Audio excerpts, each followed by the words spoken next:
అందరూ ట్రైలర్ చూశారు, నేను సినిమా చూశాను. ఏం తీశారు? ఏం తీశారు? ఏం తీశారయ్యా? ఇరక్కొట్టేశారు కదా, అదిరిపోయింది, అసలు ఎక్సలెంట్గా ఉంది. అందుకే ఈ హ్యాపీ మూడ్లో మీ అందరినీ పిలిచి ఓ ట్రీట్ ఇద్దామని ఫిక్స్ అయ్యా. So ready for treat?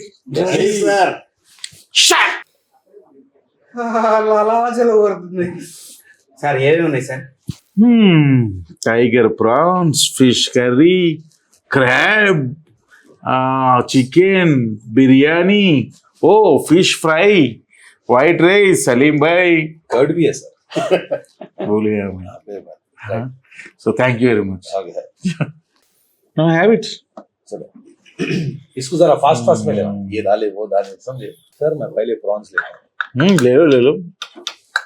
Wait, Salim भाई, ये प्रॉन्स लेने से पहले मैं एक सवाल पूछना चाहता हूँ.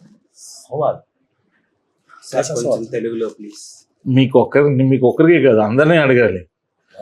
సినిమా ప్రొడ్యూసర్ అని మాటకే నేను కానీ ఎంత టార్చర్ పెట్టారా మీరు అందరూ. మీరు కాకపోతే నేనా? అమ్మా, జీవితంలో మళ్ళీ ప్రొడ్యూసింగ్ చేయకూడదు అన్న రేంజ్ నన్ను తీసుకెళ్ళిపోయారు కదా. 3 సినిమాలు చేస్తున్నారన్న. ఎవరు? అవును, మీ నుండి నేర్చుకొని ఎలాంటి వాళ్ళతో చేయకూడదు తెలుసుకొని వాళ్ళు పెట్టుకొని నేను చేస్తున్నాను. ఇది పెద్ద స్టేట్మెంట్. మరి ఏదో పిలిచారు, ఒక్కడు చేసిన పాప, మీరందరూ చేసిన బాబాకి అందరు చేసింది నాకు ఎందుకు? సినిమాలో ఒక్క డైలాగ్ లేకపోయినా చేసిన సార్. మీకు ఎన్ని పీపాల్ మంది ఇచ్చిన ఆ సినిమా అంతటికి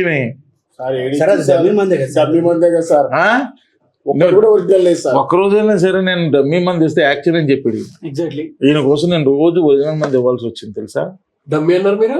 చెప్పలేదు అంటే నేను డమ్మీ అనుకున్నాను. తాగి పడిపోయాడు. ఇప్పుడు ఇదేంటి? ఇది చౌర్యం కాదా? మరి ఈయనకి చెప్పాల్సిన చౌర్య పాఠం కాదా? చెప్పాలి పాఠం. తిందాం సార్, తిన్న తర్వాత. अरे तुम लोग करे सो कामों को मेरा नाम खराब क्यों कर रहे भाई तुम लोग? आप शरीफ से क्या बोलते गोपड़ू मरी शरीफ आदमी है. ఏమాట మాట నిఖిల్ కొంచెం నక్క తొక్కొచ్చాడు. నా ఫస్ట్ సినిమాకే మీ producer Karthik DOP, Nagendran art, ఒక సూపర్ హీరో లాంటి నేను. అమ్మా ఇప్పుడు నక్క తొక్క ఎవరు తొక్కారు అర్థం కావట్లా. నువ్వా ఆయన? అదే అంటున్నాను. అప్పుడు అలా ఇద్దరు కలిపి నక్క తొక్కొచ్చారు. కలిసి తొక్కి కలిసి జర్నీ చేస్తా ఉన్నా. ఇక్కడ చూడు, ఫ్రాన్స్ మొత్తం సర్దిస్తారు, మనం తినడానికి ఏం లేవు ఇక్కడ. సలీం భాయ్ ఫుడ్ టేస్ట్ అదిరిపోయింది సార్. బాగుందా? మ్యాడీ గురించి. మ్యాడీ పాపం మంచోడు, ఎప్పుడు ఇబ్బంది పెట్టలే, కరెక్ట్గా వచ్చాడు. మొత్తం ఈ సినిమా మీద ఒక మంచి వ్యక్తి ఎవరైనా ఉన్నారంటే అది మ్యాడీయే. मैगी में मैडी है. अच्छा आदमी है. हाँ, अच्छा आदमी है. क्या बात है कि सर पार्शियलिटी कर रहे हैं आप. ఎందుకు నాకు పార్షియాలిటీ? తింటాయి ఇది ఒకటి. ఇది వేసుకోండి. ఎలా ఉంది ఫుడ్? సూపర్ ఉంది సార్. మీ చౌరీపట్నం సినిమా కూడా అలాగే ఉంది. థ్యాంక్ యూ అన్న. Thank you. నా సినిమా చూసారు కదా, ఏమైనా చెప్పచ్చుగా? సినిమా చూసాక నాకేమనిపించిందంటే డెఫినెట్గా it is a new attempt అనిపించింది. సూపర్. నేను ఏదైతే ఫస్ట్ టైం కార్తీక్ గట్టిని నాకు కథ నేరేట్ చేస్తే నేను ఏదైతే కొంచెం ఎక్సైట్మెంట్ ఫీల్ అయ్యానో దానికి తగ్గట్టుగానే సినిమా ఉంది. బట్ రెగ్యులర్ సినిమా లాగా అయితే లేదు.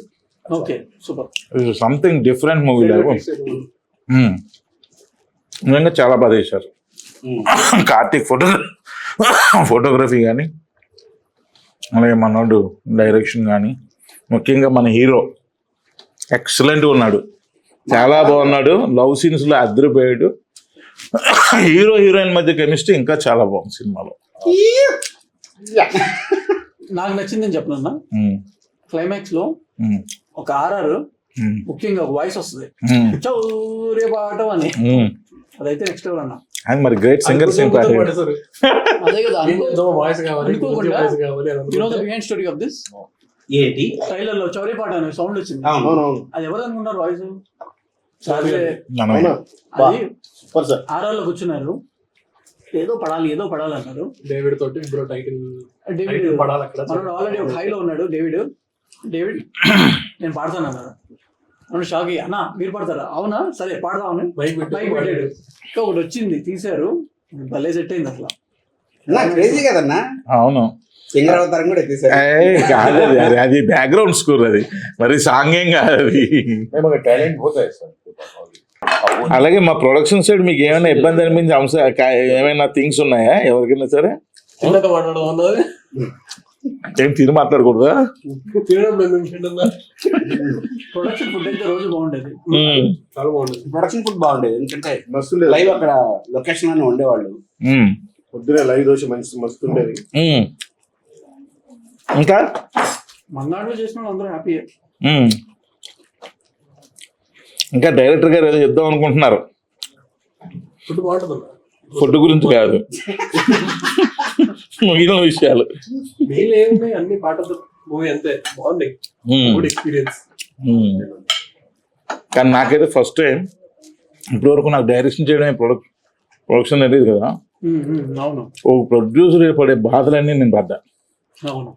వీళ్ళందరూ మీరు వెళ్ళిపోయేవారు ప్యాకప్ అయ్యి, కానీ నెక్స్ట్ డే కావాల్సిన అరేంజ్ చేయడానికి ఆ రోజు నైట్ 2-3 కూడా అయ్యేది. నేను ఇంటికి వెళ్ళిపోతుంది కదా, అన్ని అరేంజ్ చేసి అన్ని ఓకే అయిపోయి అన్నప్పుడు వెళ్ళేవాడిని నేను మా ప్రొడక్షన్ టీమ్. స్టార్స్ చూసారైతే అప్పుడు అనిపించింది నా సినిమాలకైనా సరే పాపం ప్రొడ్యూసర్లు ఇంత కష్టపడతారు కదా అని. నిజంగా గ్రేట్ ప్రొడ్యూసర్స్. బట్ అడ్వాంటేజ్ ఏంటంటే యాజ్ అ డైరెక్టర్ ఆయన అర్థం చేసుకున్నారు సీన్ కి ఏం కావాలి అడుగుతాయి. అవును. కొంతమంది అర్థం చేసుకోరు, ఎందుకు అదెందుకు ఇదెందుకు అని రెస్ట్రిక్ట్ చేస్తారు. ఎందుకు నడుతారు అర్థం చేసుకుంటారు. ఇందాక అదృష్టం అన్నాను కదా, సో అదే అందుకోసమే మీరు అడిగిన అన్ని ఇచ్చారు ఆయన. అంటే ఒక డైరెక్టర్ ప్రొడ్యూసర్ గా మారారు కాబట్టి ప్రతి దాని కష్టం మీకు క్లియర్ గా తెలుసు. అదే నాకు ప్రాబ్లం. వాంటెడ్ ఏది అన్వాంటెడ్. ఆయన ఏదో విజువల్ చెప్తాడు, అదేమో మంచిగా అనిపిస్తుంది. మనసులోనేమో అలాంటి విజువల్ ఉంటే బాగుంటుంది అనిపిస్తుంది. ఎగ్జాంపుల్ దానికి ఒకసారి అన్న మామూలు మీరు ఎంత స్ట్రగుల్ అయి ఉంటారన్న లైఫ్ లో ఇలా చెప్పినప్పుడు, ఇది ఇవ్వాలి కానీ బడ్జెట్ ఎక్కువ అయిపోతుంది, ఎలా దీన్ని కట్ డౌన్ చేయొచ్చు, ఎలా దీన్ని ప్రాపర్ సెట్ చేయొచ్చు, ఆ ఎక్స్పీరియన్సెస్ బాగా వచ్చేసినాయి నాకు ఈ సినిమాతో. ఎలా చేయొచ్చు ఏంటి అని. ఏదైనా నాకు అనిపించింది ఏంటంటే, మనం వేరే వాళ్ళ మీద డిపెండ్ అవ్వకుండా మనం పనులు చేసుకుంటే అంత ఇన్ బడ్జెట్లో అయిపోతుంది. మనం మన పనుల కోసం వేరే మనిషి మీద డిపెండ్ అవ్వడం మొదలు పెట్టినప్పటి నుంచి ఖర్చులు పెరిగిపోతాయి. ఇది నాకైతే ఈ సినిమా ప్రొడక్షన్ చేశాక నాకు అర్థమైంది. చౌరీ పాట వల్ల మీకు పాట తెలిసింది. ఒక పాఠం తెలిసింది. చౌరపాఠం వల్ల నేను ఒకటి నేర్చుకున్నాను. అంటే చాలా సినిమాలు నేను ఎక్కువ డైలాగులు చెప్పేటోని మధ్య. ఈ సినిమాలో అసలు డైలాగులే లేకుండా ఎట్లా యాక్ట్ చేయొచ్చు అనేది బాగా నేర్చుకున్నాను. అదే అంటున్నా, మోగోడు కాదు కదా, క్యారెక్టర్ డైలాగులు లేవు. పుష్పక విమానంలో కమల్ హాసన్ రేంజ్ అంతేనా?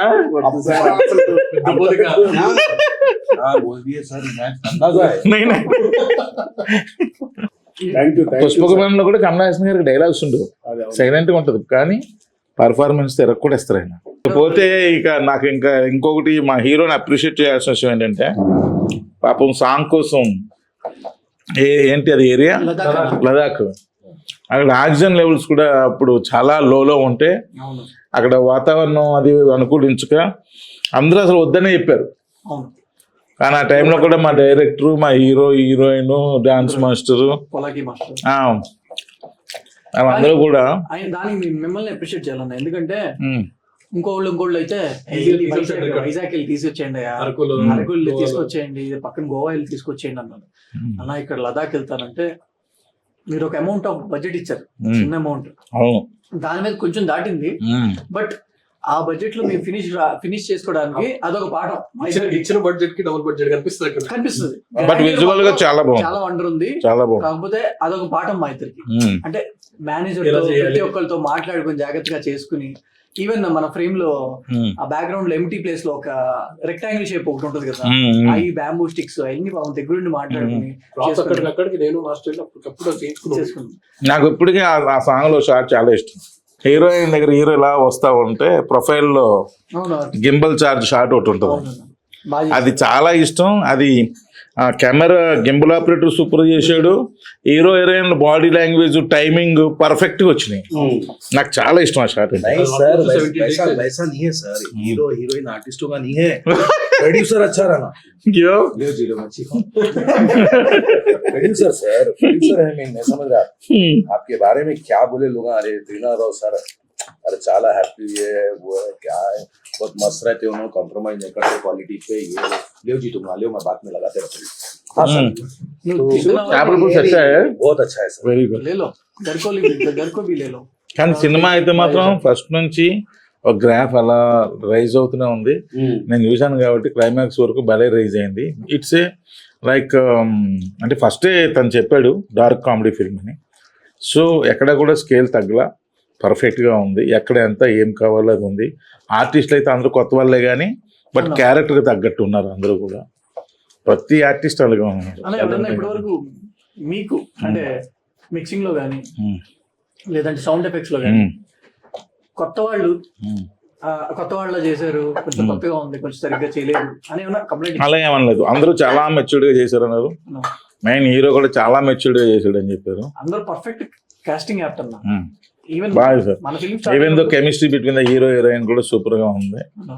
అంతా చాలా బాగుంది. Basically I'm very happy. As a producer ఈ చౌరీపట్నం సినిమా చూసి నేను ఏం నేర్చుకున్నానో నేను ముందే మీకు చెప్పేసా. ప్రొడ్యూసర్ అన్నవాడు ఎలా ఉంటే, ప్రొడ్యూసర్ యొక్క పాత్ర ఏంటి, ఎలా ఉండాలి అన్నది నేను ఏం నేర్చుకున్నాను అన్నది చెప్పా. So what you learn from this movie చౌరీపాఠం సినిమా చేస్తున్నప్పుడు? సినిమా చేస్తున్నప్పుడు కదన్నా, ఓవరాల్ గా సినిమా అయ్యేంత వరకు ముఖ్యంగా ఫిలిం ఇండస్ట్రీ ఇది ఒకళ్ళ మీద డిపెండ్ అయ్యి ఉంది కాదు. లెట్స్ ఇప్పుడు నేను ఒక్కడనే కష్టపడితే అయ్యేది కాదు, లేదంటే మీరు ఒక్కళ్ళే డబ్బులు రిలీజ్ చేస్తే అయ్యేది కాదు. మ్యూచువల్ గా అందరు ఎఫర్ట్స్ ఉండాలి. దీంట్లో ఏంటంటే మనకు అర్థమైంది,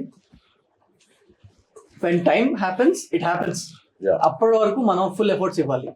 రెస్ట్ ఆఫ్ ద మనం ఏమంటారు హానెస్ట్ గా మన ఎఫర్ట్స్ మనం అయితే ఇవ్వాలి. రిజల్ట్ అయితే మన చేతిలో ఉండదు, పీపుల్ చేతిలో, గాడ్ చేతిలో ఉంటుంది. బట్ అక్కడి వరకు ఆ లాస్ట్ బిట్ వరకు పోరాడాలంటారు కదా, అక్కడి వరకు మనం ఫైట్ చేయాలి. సో ఆ లాస్ట్ బిట్ వరకు యాజ్ ఏ హీరో నువ్వు పోరాడాను, ఈ సినిమాకి నా సాయి శక్తిలో మొత్తం పోరాడాను అన్న కాన్ఫిడెంట్ గా ఉన్నావా? షూర్ అన్న, డెఫినెట్ గా ఉన్నాను. నేను నిఖిల్ కూడా బెస్ట్.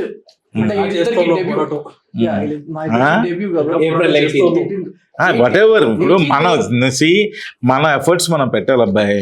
రిజల్ట్ అనేది దేవుడు ఇస్తాడు. మనం కష్టపడి పనిచేసేటం వరకు మన చేతిలో ఉంటుంది, రిజల్ట్ దేవుడి చేతిలో ఉంటుంది. బట్ మనం కష్టపడకుండా ఊరినే దేవుడిని అడిగితే ఎవడు? సో అందుకే నేను క్వశ్చన్ అడిగా మీ ఇద్దరిని. లాస్ట్ వరకు ద బెస్ట్ ఇస్తానికి ఉన్నాం. సరే మీరు మ్యాడీ అంటే ఒక యాక్టర్ గా స్క్రిప్ట్ అది ఎంత ముందే తెలిస్తే ఇలా చేయొచ్చు, అలా చేయొచ్చు, డైలాగ్ ఇలా చెప్పొచ్చు, మాడ్యులేషన్ ఇలా చెప్పొచ్చు, ఇలాంటి ప్రిపరేషన్స్ అన్ని చాలా ఉంటాయి కదా. కానీ ఈ సెట్ కి వచ్చిన తర్వాత నిఖిల్ సీన్ అసలు పంపించిన డైరెక్టర్ దగ్గర నుంచి సీన్ అసలు ముందు వచ్చే ఛాన్సే లేదు. సెట్ కి వెళ్ళిన తర్వాత వెంటనే ఇస్తారంటే లేదు. షార్ట్కి వెళ్ళే ముందు దా కూర్చో అని ప్రాపర్ సిచ్యువేషన్ ఎక్స్ప్లెయిన్ చేశాడు. ఇది డైలాగ్ అనేది మొత్తం అంతా చదివి నీట్ ఎక్స్ప్లెయిన్ చేసి, అంటే బ్రెయిన్ లో కూర్చుని పోతుంది కంప్లీట్ గా. ఓకే, బ్లాంక్ గా వచ్చి అంటే ఒక వైట్ పేపర్ లా వస్తే డైరెక్టర్ కావాల్సింది రాసేసుకుంటాడు ఆయన అనేది చాలా చోట్ల విన్నాను. ఈ సెట్ కి వచ్చిన తర్వాత ప్రాపర్ ఎక్స్పీరియన్స్ చేశాను. రెండు రకాలుగా కూడా మౌల్డ్ అవ్వచ్చు అనేది నేను ఈ సెట్ లో నేర్చుకున్నాను. అంటే ఆయనకి కావాల్సినట్టు నేర్చుకుంటారు. ఎగ్జాక్ట్లీ అది అదే ఇదే నేను బాగా నేర్చుకున్నాను. నేను థియేటర్ బ్యాక్గ్రౌండ్ నుంచి వచ్చాను. Very good. అంటే అక్కడ నుంచి నేను చాలా ఎక్కువ స్క్రిప్ట్ చదవడం అలవాటు.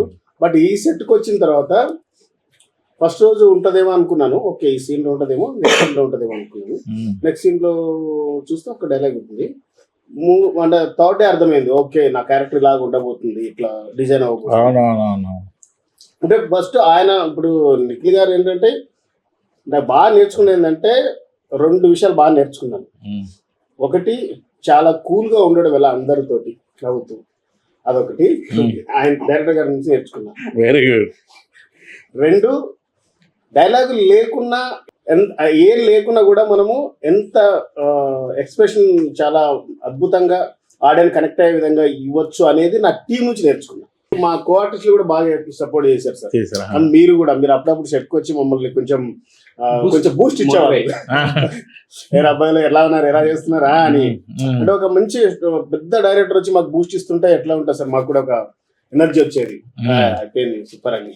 అవును. ఇంకోటి ఏంటంటే నేను సినిమాలో చూశాను, ఒక్క డైలాగ్ ఆయన పర్ఫెక్ట్ గా ఇలా ఇలా ఒకే ఒకటి ఉంది, అమ్మ ఈయన ఇప్పటికే నేను నోరు ఇప్పేటరా బాబు అనిపించింది నాకైతే డైలాగ్ వినగానే. ఇక్కడ వరకు అసలు ఇప్పటికే నిప్పేటరా బాబు అనిపించింది. అంటే అదే కీ డైలాగ్ యాక్చువల్లీ మొత్తం ఆయన క్యారెక్టర్. బట్ చాలా క్లియర్ గా ఫుల్ క్లారిటీతో తీస్తాడు సినిమా నిఖిల్. నిజంగా గొప్ప గ్రేట్ అది.